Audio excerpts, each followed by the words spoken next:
I think we all had a plan to reach that mountaintop, but we didn't really have a plan what to do with it when we reached it. And so it was quite disorienting. The next morning, you wake up, you're like, I don't know what we're reaching for.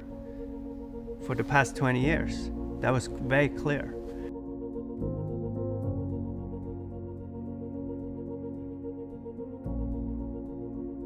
I knew that I would do anything to get this job. Excitement about fine dining, because it was the beginning of it almost.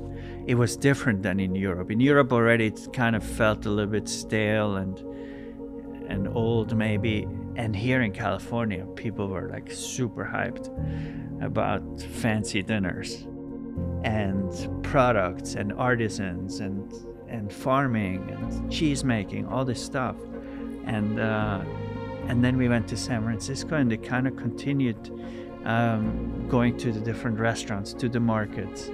And I was so blown away that by the end of the 2 days, I knew that I would do anything to get this job. There could be another way. There has to be another way. And you know, it's about progress rather than perfection. And I feel that anyone can make subtle changes. And I think it's these subtle changes that then as a whole make a big change.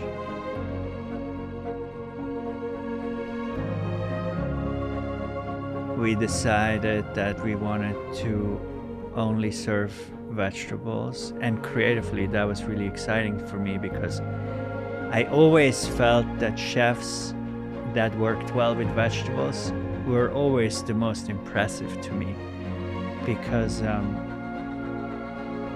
you know, everyone poaches a lobster the same way, cooks the duck the same way.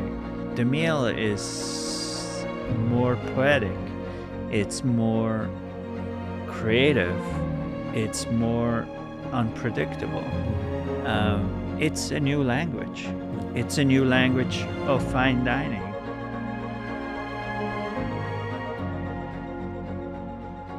I've heard people say like, oh, I'm not the creative type.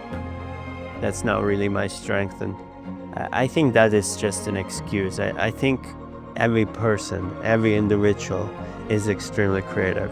In this environment, in our restaurant at 11 Madison Park, it is not an option to not be creative.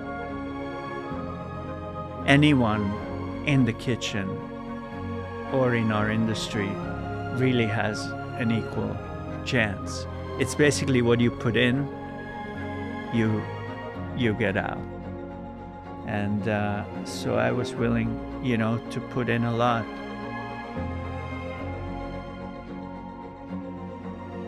The magic of cooking is really about like making an onion or a tomato or a pea or any of those kind of humble and simple things. Like when they're in the right hands and they get elevated to be something luxurious, that's the magic of cooking.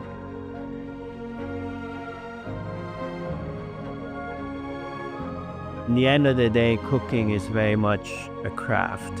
What makes great chefs and great artists is their intention.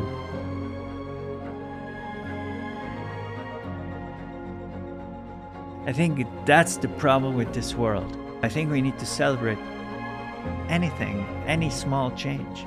No, none of us is perfect, and we're all just trying to figure it out. But if we discourage everyone who is making a change, if we are so critical about everyone, we're not going anywhere. The luxury to me is about the time it takes to create something, the thought that goes into it, and then to prepare it, and then also to be in a place where I can only have this here. This can't be replicated. To me, that is the greatest form of luxury.